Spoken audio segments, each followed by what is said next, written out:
안녕하세요. 오늘도 사연살롱을 찾아주셔서 감사합니다.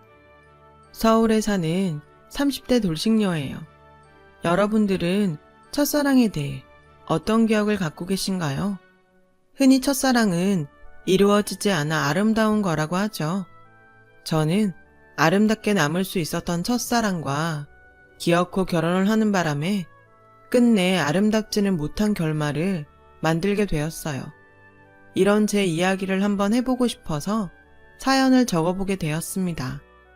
저는 고등학교 때 제 남편을 처음 만났어요. 남편은 저희 학교에 교생 실습을 나온 대학생이었는데 한창 로맨스 소설에 빠져있던 여고생인 저는 남편을 보고 한눈에 반하고 말았죠.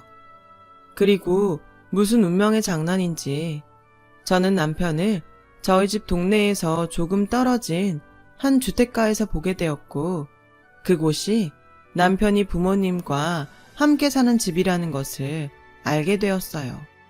평소 한번 마음먹으면 끝장을 보는 스타일인 저는 그때 당시는 남편에게 완전히 꽂혀서 창피한 줄도 모르고 남편을 졸졸 따라다녔어요. 그래서 저는 남편이 교생 실습을 하는 기간 동안 매일 남편에게 고백을 했어요. 그런데 글쎄 남편이 여자친구가 있다는 게 아니겠어요? 지금 생각하면 남편이 결혼을 했다고 한 것도 아니었는데 저는 뭐가 그렇게 충격이었는지 그날 내내 눈물로 밤을 지새웠어요. 마치 실연을 당한 여주인공처럼요. 그렇게 혼자 실연의 아픔을 감당하다 보니 어느덧 남편의 교생 실습 마지막 날이 되었고 그렇게 저의 첫사랑은 시작해보지도 못하고 끝이 나는 듯 했어요. 그러던 어느 날이었어요. 지금도 생각하고 싶지 않은 순간인데요. 저희 아빠가 하시던 사업이 힘들어지자 오랜 시간 빚에 쫓기셨고 그걸 또 저와 엄마에겐 비밀로 하시다가 혼자 감당이 안 되는 스트레스가 원인이었는지 심장마비로 갑자기 세상을 떠나시게 되었어요.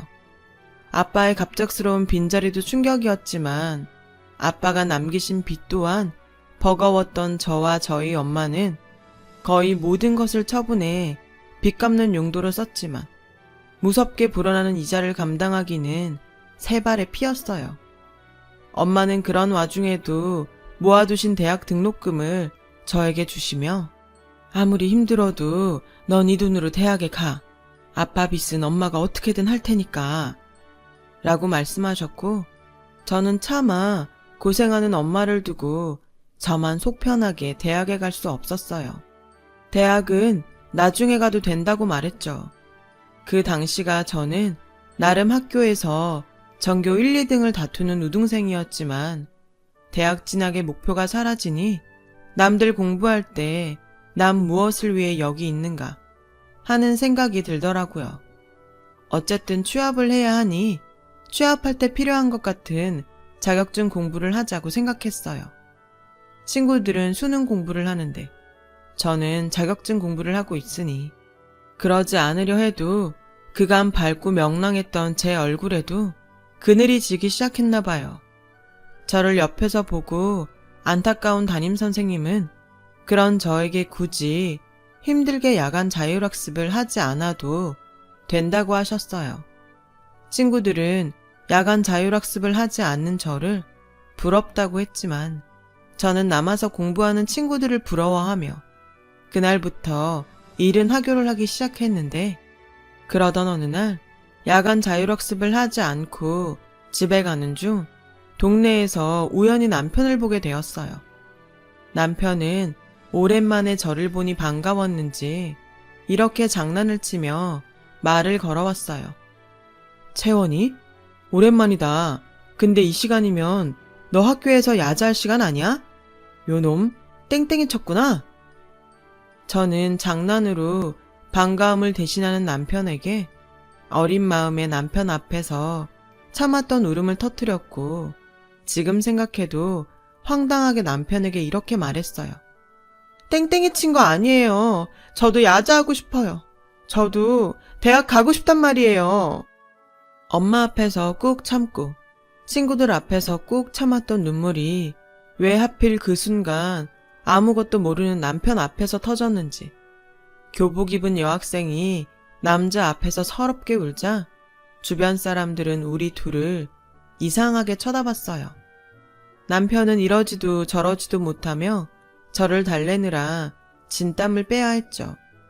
제 기억에 저는 그때 한참을 울었는데 영문을 모르는 남편은 그 한참 동안 어쩌지도 못했어요.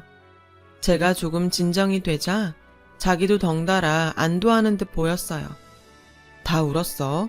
무슨 애가 그렇게 지치게 우냐? 우느라고 고생했으니까 우리 떡볶이 먹으러 갈래? 남편은 저에게 환하게 웃으며 그렇게 말해줬어요. 그 웃는 얼굴에 저는 오랜만에 어둠 속에서 빛을 본 듯 했고 그 빛은 점차 제 얼굴의 그늘을 조금씩 걷어내 주었어요. 떡볶이를 먹으며 제 이야기를 모두 들은 남편은 갑자기 손을 번쩍 들어 제 머리를 쓰다듬어 주더라고요. 우리 채원이 기특하네. 니 등수면 학교는 어떻게든 다닐 수 있을 텐데. 엄마가 힘들까봐 포기하는 거구나. 착하다. 저는 느닷없는 남편의 칭찬과 위로에 다시 눈가가 촉촉해졌고 남편은 제가 다시 울까봐 얼른 단무지 하나를 제 입에 쏙 넣어줬어요. 제발 울지 마. 누가 보면 내가 너 울린 줄 알겠다. 그리고 너 그렇게 계속 울면 눈 퉁퉁 부어. 그렇게 남편은 그 순간 참 고맙게도 겨우겨우 버티다 무너져 내린 저를 기꺼이 잡아주었죠. 착했던 남편은 그 후로도 제가 신경이 쓰였는지 가끔 동네 분식점에 저를 불러 떡볶이를 사주며 제 근황을 체크했어요. 그리고 고맙게도 늘 헤어질 때면 이런 말을 저에게 했어요. 혹시 무슨 일 있거나 혼자 있기 싫으면 언제든 전화해. 혼자 울지 말고. 알았지? 저는 남편의 그 말이 참 좋았어요. 힘들거나 슬플 때 주문처럼 남편의 그 말을 떠올릴 만큼요. 저는 다음 해에 학교를 졸업했어요. 그간 공부해서 준비한 자격증을 활용해 취업에 나섰고 남편은 그 해에 대학 졸업해서 교직이 아닌 유명한 모 그룹의 신입사원이 됐어요. 갭 차이는 어마어마하지만 저희 남편은 둘 다 직장인이라는 공통분모로 종종 이야기를 나눴고 저는 그즈음 남편에게 술을 처음으로 배우게 되었어요. 주량을 모르고 술을 마신 저는 결국 뻗어버렸죠. 제가 술이 깰 때까지 내내 기다리던 남편은 저를 측은하게 보더니 연신 제 머리를 쓰다듬어 주었어요. 그 느낌이 어찌나 좋은지 잠이 솔솔 오려는 그 찰나에 남편은 술김인지 뭐였는지 술에 취한 저에게 나중에 오빠한테 시집와. 오빠가 너 평생 울지 않게 해줄게. 라고 취중 고백을 했고 저는 정말 거짓말처럼 술이 확 깨서 눈이 번쩍 떠졌어요. 사실 저는 남편에 대한 마음을 접지 못하고 있었거든요. 예전처럼 무작정 들이댈 수 없어서 말하지 못했을 뿐이었죠. 저는 초롱초롱한 눈으로 남편을 쳐다봤어요. 그러자 남편은 크게 당황하며 저에게 취한 척한 거 아니냐고 소란을 떨었고 그렇게 저희는 사제지간에서 연인 사이가 되었어요. 하지만 첫사랑과 사귄다는 기쁨도 잠시 남편의 집에선 저희가 만난다는 것을 아시고 반대를 하셨고 이유는 제가 고졸이기 때문이었어요. 남편은 신경 쓸 거 없다고 했지만 어떻게 신경이 안 쓰이겠어요. 저는 그때부터 결심했어요. 꼭 대학은 졸업하겠다고요. 그것도 이왕이면 아주 좋은 대학을요. 저희는 그렇게 남편의 부모님의 반대를 무릅쓰고 2년의 연애 끝에 결혼하게 되었어요. 고졸인 제가 결혼을 허락받게 된 이유는 부끄럽지만 저희 사이에 아이가 생겼기 때문이었어요. 심하게 반대하시던 시어머니는 제가 임신했다는 사실을 남편에게 듣고 어쩔 수 없이 저를 받아주셨어요. 그리고 그 후로 저는 너무 사랑하는 남편과 아이를 얻은 대가로 치열한 시집살이를 살아야 했죠. 저는 빨리 돈을 모아 분가하겠다는 일념 하나로 그 모진 시집살이를 버텼어요. 하지만 아무리 정신무장을 해도 정말 죽을 맛이더라고요. 그런 저의 시집살이의 절정은 남편의 형이 결혼할 여자를 데려온 순간부터였어요. 원래부터 조건을 많이 따지는 시어머니는 아주버님이 데리고 온 대학 교수라는 여자를 보자 좋아서 어쩔 줄 몰라 하셨고 저에게 들으라는 듯 이렇게 말씀하시더라고요. 어머, 내가 전생에 나라를 구했나? 우리 집에 이렇게 대학 교수님이 며느리로 들어오다니? 그래, 부모님은 뭐 하시나? 아버지는 변호사시고 어머니는 피부과 의사세요. 어머. 그날 저희 시어머니는 연신 붕어처럼 어머를 연발하셨어요. 그리고 마치 저를 가정부 부리듯 예비 형님 앞에서 얘, 너 얼른 저녁 차려라. 냉장고에 한우 등심 사놓은 거 있지? 그거 얼른 구워서 우리 교수님 며느리 앞에 갖다 줘라. 라며 말했고 시어머니의 그 온도차에 저도 사람인지라 서러워 눈물이 나려고 했어요. 그리고 상견례를 시작으로 시아주버님의 결혼은 일사천리로 진행되었고 2달 만에 결혼식을 올리게 되었죠. 저희 시어머니는 결혼식 때 교수님 며느리를 보여준 뒤 연신 지인들에게 축하 인사와 자랑을 하시느라 하루 종일 전화기를 붙들고 사시는데 어느 날 시어머니의 말이 부엌에 있는 제 귀에 꽂히는 일이 있었어요. 그래, 내가 우리 선우 결혼시킬 때 얼마나 속이 뒤집혔니? 내가 이번 명호 결혼식 때 그때 그것까지 다 보상받은 기분이야. 아휴, 첫째 며느리가 교수인데 둘째 며느리가 고졸이라니? 내가 자랑을 막 하더라도 쟤 때문에 김이 샌다니까. 내 아들이 어디 모자라면 그것도 그거대로 포기하는데 키껏 잘 키워서 대기업 보내놨더니 엉뚱한데 좋은 일만 했잖아. 처가라도 좀 있는 집이면 좋은데. 에휴, 그 얘기는 그만하자. 괜히 좋았던 기분만 상한다. 저는 시어머니의 말을 고스란히 다 듣고 서럽고 속상한 마음에 참는 것도 바보 같아 고무장갑을 탕탕 치며 누가 봐도 신경질이 난 사람처럼 주방을 나왔어요. 얘, 너 지금 내 앞에서 성질 부리니? 네, 어머니도 제 앞에서 제 흉 보셨잖아요. 뭐? 얘 시애미한테 말하는 것 좀 봐. 어머니, 진짜 해도 너무하세요. 그렇게 싫으시면 끝까지 결혼 반대하시지. 왜 이제와 계속 사람 인신공격하세요? 어머, 그럼 네가 임신했다고 내 아들 발목을 탁 잡는데 내가 어쩌니? 이렇게 사람 무시하실 거면 제가 임신을 했건 말건 차라리 고졸 며느리는 절대 싫다고 하시죠. 제가 일 계속하고 싶다고 해도 고졸 출신 월급이 얼마나 되냐며 차라리 집에 들어와 애 키우라고 하셨죠? 제 사정 뻔히 다 아시면서 고졸 정말 너무하세요. 나중에 저희 은찬이가 다 알면 할머니를 어떻게 생각하겠어요? 거기서 왜 우리 귀한 손주 이름이 나와? 그 귀한 손주 제가 낳았다고요. 그러니 제발 저 예뻐해달라고 안 할 테니까 상처 주지 마세요. 저거 상처받았다면서 되레 큰 소리만 잘 치네. 저는 그 일이 있고 더욱 시어머니와 사이가 나빠졌고 시어머니의 며느리 차별은 점점 그 도가 지나쳐갔어요. 큰애야, 괜찮다. 여기는 신경 쓰지 말고 재밌게 놀다 와라. 시어머니는 형님이 결혼하고 첫 명절이지만 친구들과 1년에 한 번 간다는 해외여행을 기꺼이 아무렇지 않게 다녀오라고 하셨어요. 뭐 그동안 저 혼자 하던 일이라 크게 상관은 없었지만 막상 형님이 있는데 누군 여행 가고 누군 일한다고 생각하니 기분이 나쁘더라고요. 그래서 어머니, 저도 명절 지나면 친정에 가서 좀 쉬다 올게요. 뭐? 지금 그게 무슨 소리냐? 쉬다 온다고? 넌 고졸이라 그런가? 출가 외인 모르니? 형님은 명절인데도 여행 가는데 저는 명절 다 지내고 친정도 가면 안 돼요? 네가 또 그 소리에 골이 났지? 누가 가지 말라던? 네가 방금 쉬다 오겠다고 했잖아. 어디 식구를 다 두고 너만 쉰다고 하니? 배움이 짧아 그런가? 어찌 마음보도 짧아? 네, 저 마음보 짧아요. 그래서 그렇게 대놓고 차별하면 저도 골라서 할 것도 하기 싫어요. 저는 홧김에 당장 친정에 가려고 짐을 쌌어요.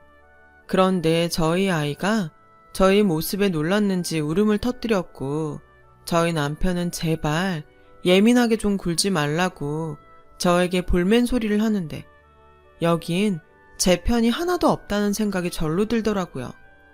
왜 애를 흘리고 그러니? 기어코 성과를 부려야 그 좁은 속이 시원하니?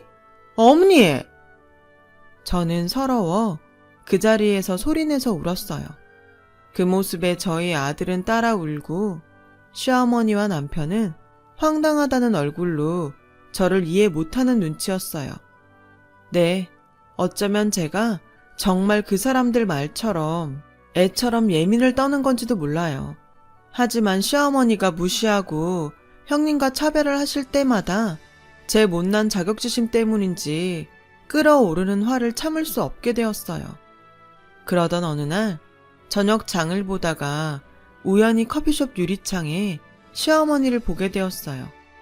그리고 그 맞은편에는 형님이 계셨는데 글쎄 저희 시어머니가 가방에서 목걸이 케이스를 꺼내 형님에게 건네지 않겠어요?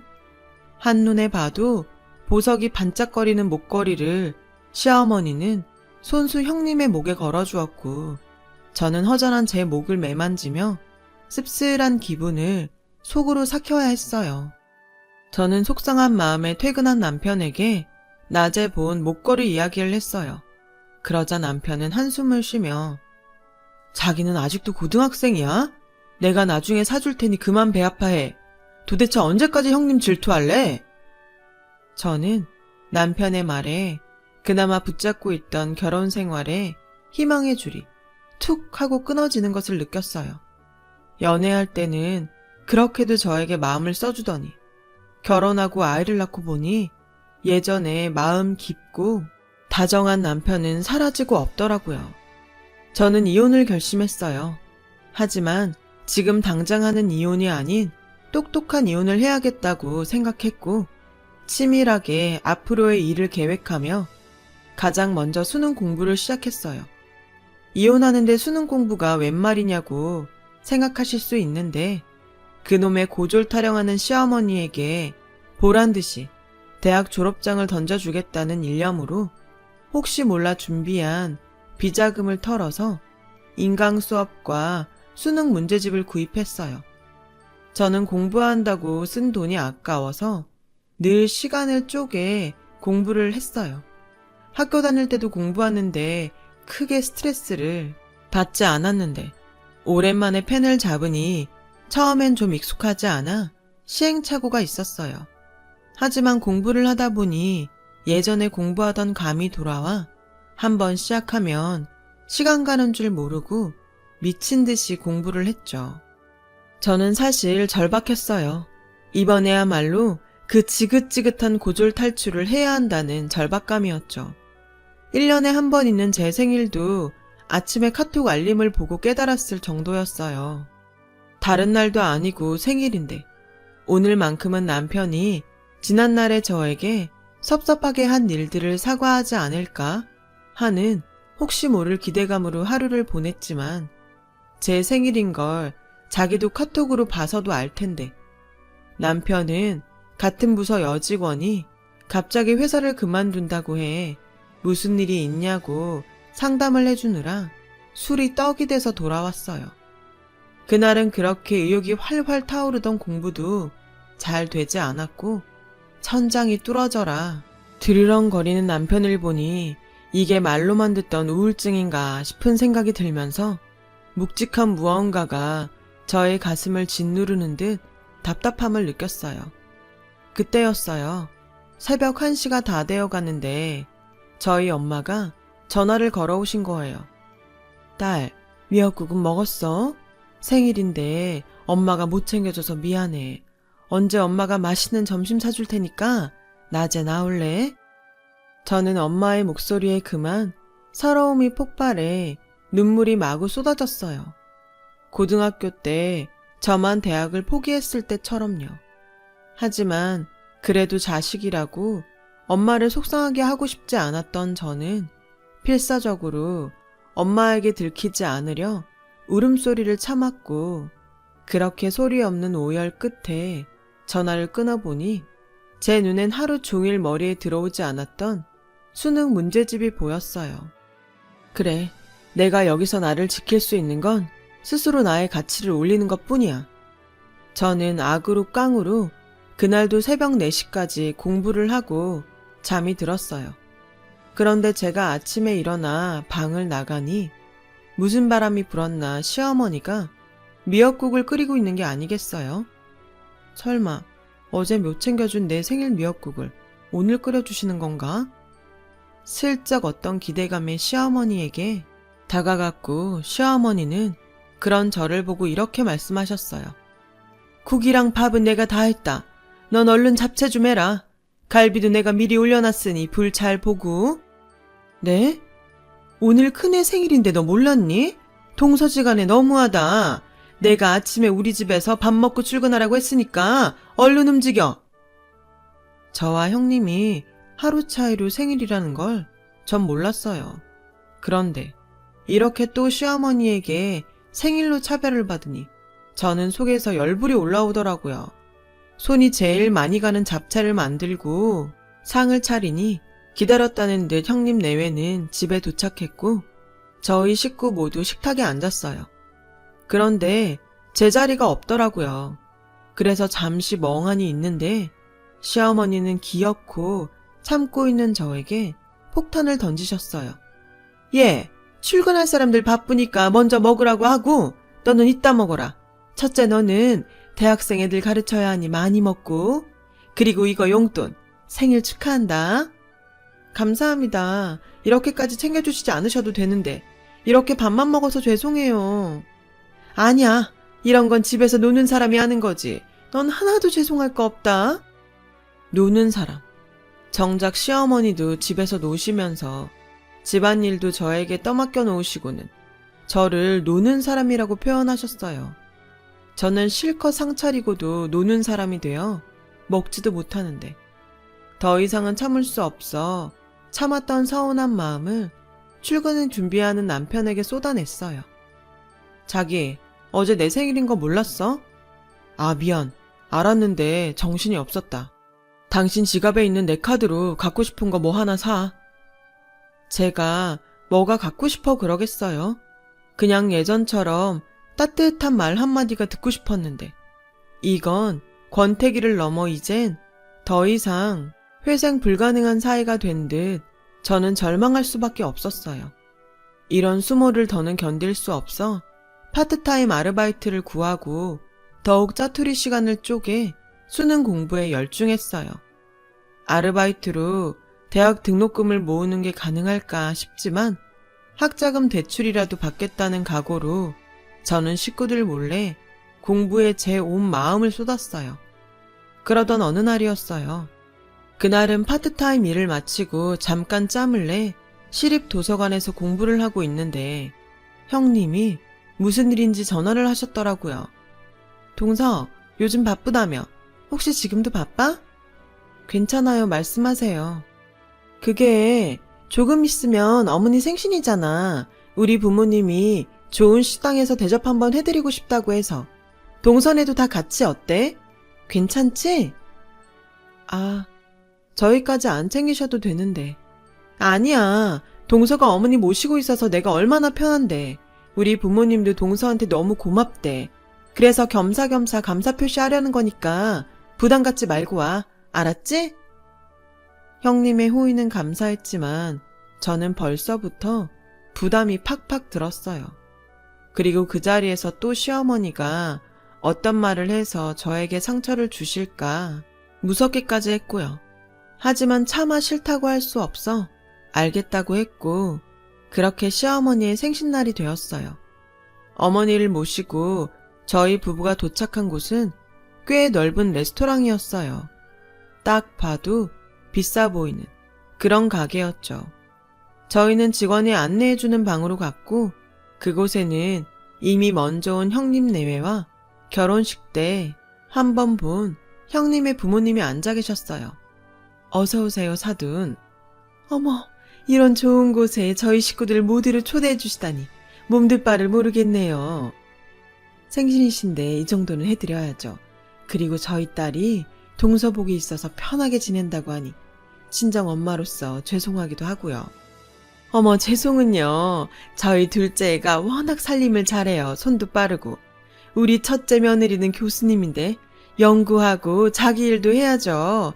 다 괜찮습니다. 시어머니는 무조건 형님 일이라면 괜찮다는 말을 연발하시며 연신 사돈에게 잘 보이려고 노력하셨어요. 그리고 그날 집에 돌아와서도 뭐가 그리 기분이 좋으셨는지 이미 집에 가고 없는 형님과 형님 부모님의 자랑을 입에 침이 마르도록 하셨어요. 결혼은 이렇게 격이 맞는 집끼리 해야 하는 거야.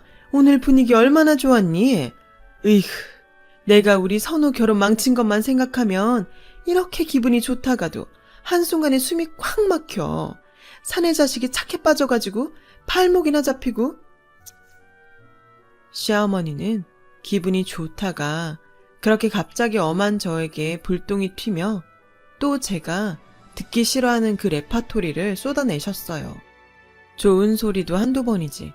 이렇게 반복적으로 인신공격을 하는 시어머니를 저는 더 이상 두고 볼 수는 없었고 남편에게 더는 이런 집구석에서 살 수 없으니 이혼하자고 말했어요.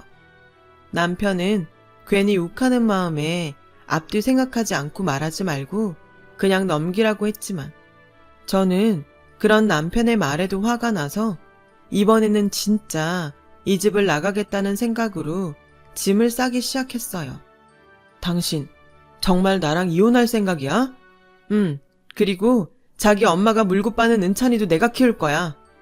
네가 돈이 있어, 직업이 있어? 그렇다고 장모님이 도와주실 수 있어. 화난 건 충분히 알겠으니까 오버하지 말고 오늘만 참고 지나가자. 오늘만? 내가 이 집에 온 후로 오늘 같지 않은 날이 있긴 했어? 아, 모르겠지. 당신 엄마 정말 어른도 아니고 인격도 없어. 딱 봐도 모르겠니? 자기 엄마 속물인 거? 그때였어요. 밖에서 저희 부부 대화를 엿들은 시어머니는 문을 벌컥 열더니 뭐? 이 가방끈 짧은 년이? 지금 내 아들한테 뭐라고 짓거리는 거야? 라고 소리치며 제 머리채를 잡으시는데 저도 아랑곳하지 않고 시어머니의 머리채를 잡아버렸어요. 오늘만큼은 질 생각이 없었거든요. 저희 부부는 그날로 별거에 들어갔어요. 사실상 이혼을 준비하는 벌거였죠.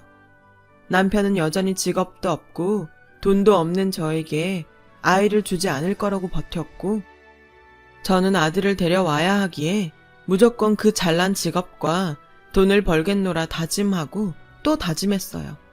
그렇게 11월 수능날이 되었어요.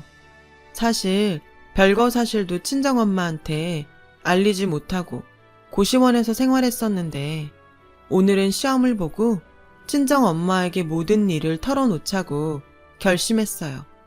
그렇게 저는 아침 일찍 수험장으로 향했고 그 기분이 참 묘한 게 다시 19살 수험생이 된 기분이었어요.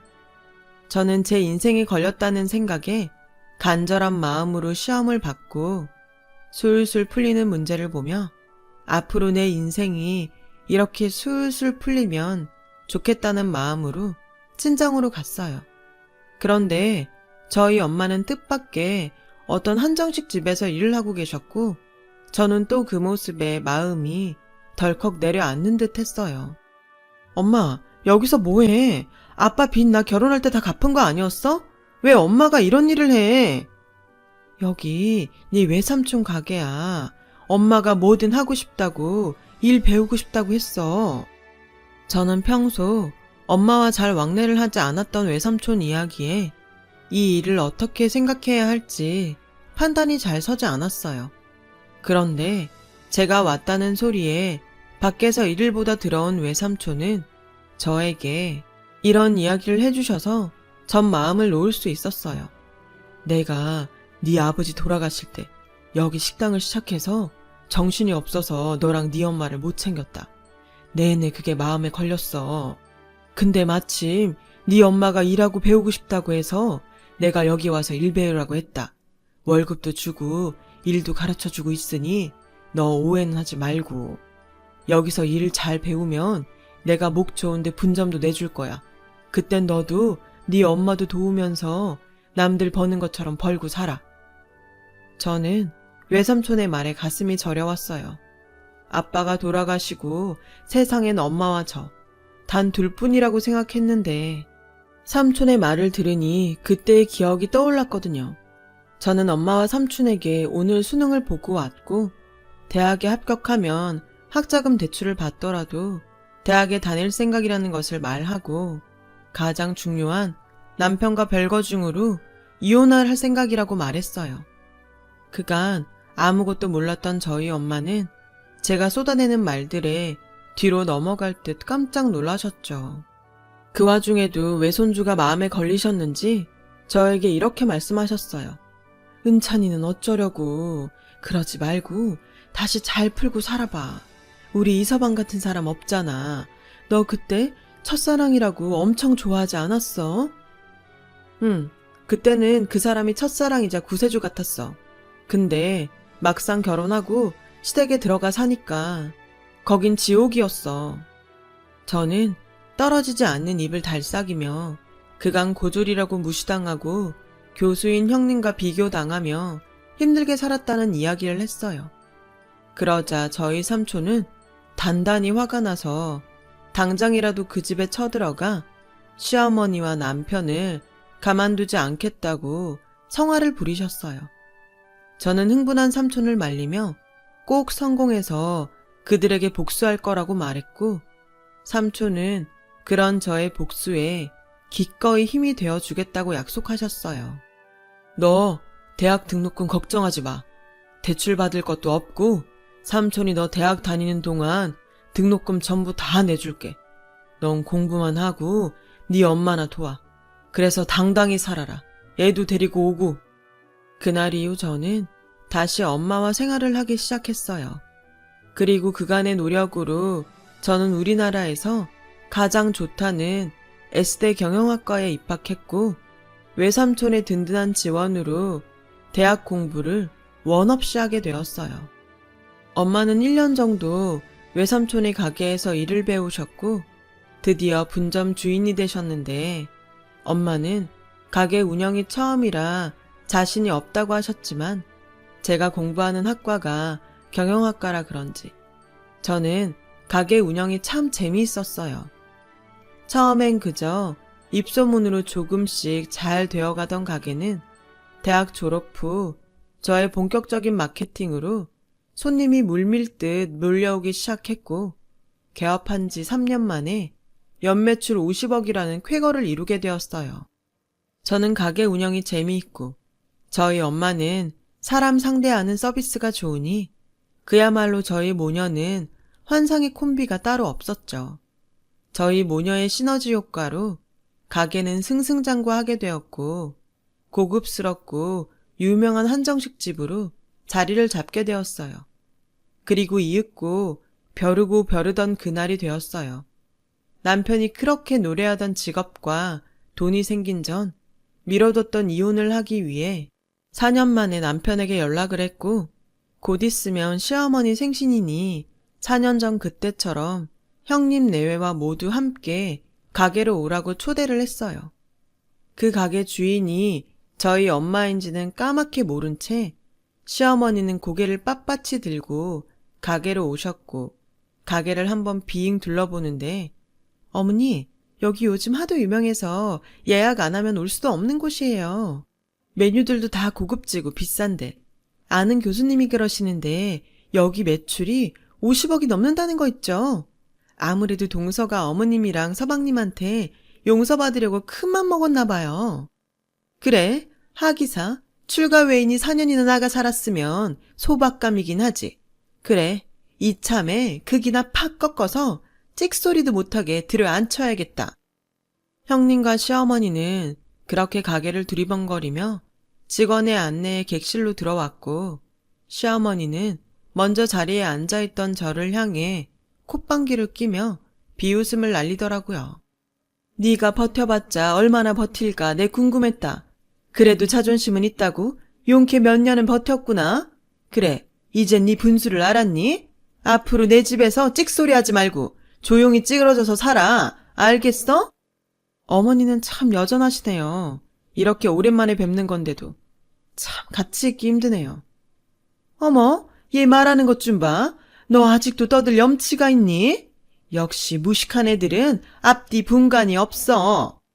저는 그 순간 준비해둔 저의 졸업 증명서를 시어머니 앞에 턱 던졌고 시어머니는 이건 또 뭔 수작인가 싶어 안의 내용을 확인하는데 그 순간 시어머니의 동공이 제 눈에도 보일 만큼 불안하게 흔들렸어요. 보이시죠? 거기 학교랑 제 이름. 저 이제 고졸 아니에요, 어머니. 그리고 그 잘난 돈, 저 지금 엄청 잘 벌어요. 여기 이 가게가 저희 엄마랑 제가 운영하는 가게거든요. 제가 굳이 보기 싫은 여러분을 여기 부른 건 제 아이 양육권을 포함한 그날 못다한 이혼을 하기 위해서예요. 뭐? 양육권? 네가 무슨 권리로 내 손주를 데려가? 지 새끼도 버리고 나간 주제에. 어머니가 그러실 줄 알고 저는 이미 이렇게 녹음도 다 했고요. 정 제 아들 내놓지 않으시겠다면 이 집에서 당한 수모까지 다 합쳐서 제대로 소송할 테니 그런 줄 아세요. 아마 위자료랑 양육비 아주 넉넉히 준비하셔야 될 거예요. 뭐? 아니, 얘 아가, 너 못 보던 사이에 참 많이 변했구나.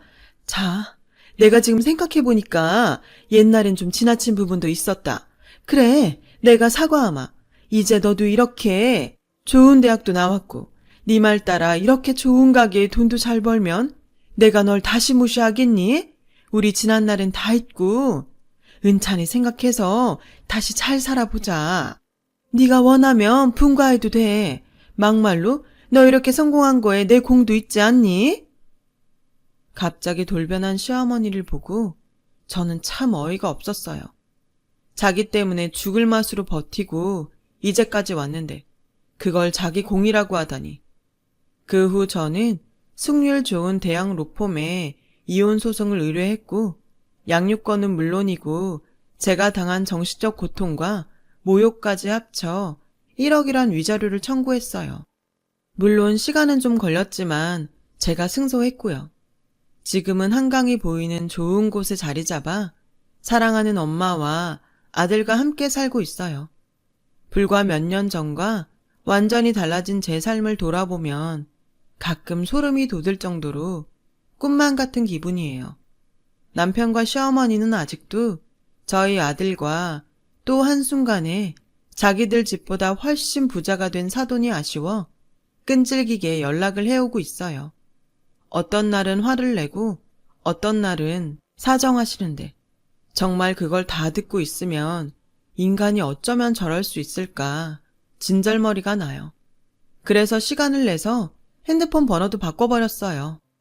물론 나중엔 아이가 원하면 아빠와 만나게 해줘야 하겠지만 지금은 다시 그들과 엮이기 싫거든요. 이렇게 힘들게 되찾은 지금의 행복을 다시는 뺏기고 싶지 않아요.